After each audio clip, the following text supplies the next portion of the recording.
Ce facteur humain est d'abord une affaire d'entraînement technique. Toutes les grandes compagnies ont des appareils comme celui-ci, des simulateurs de vol à 30 millions de francs l'unité. On s'y entraîne à affronter des pannes graves.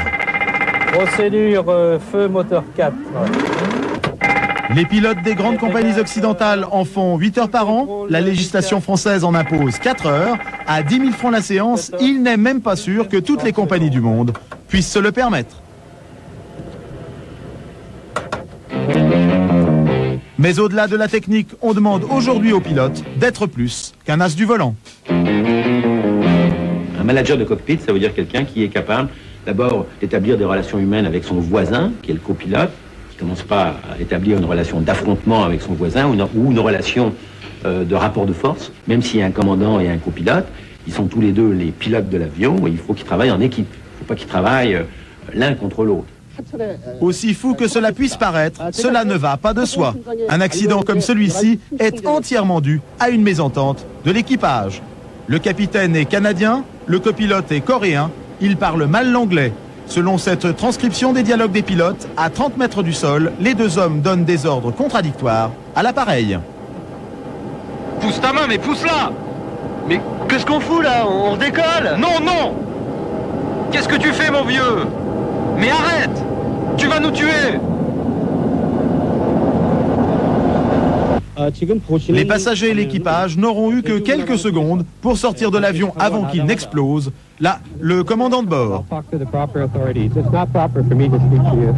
Les pilotes sont des hommes comme les autres. Exemple le plus tragique, l'accident du Cap Skiring au Sénégal en 1992. D'un seul coup, ils ont vu des lumières, qui étaient les lumières d'un campement. Puis ils se sont approchés, puis au dernier moment, le copilote, après la boîte qu'on a pu entendre, a aperçu les arbres, ils ont remis les gaz, mais c'était trop tard. On s'est écrasé là. Et c'est pas explicable, hein. C'est explicable par une inconscience complète des deux pilotes, quoi. Pas possible, autrement. Des abus nocturnes, des libations nocturnes. Ça pourrait venir de là.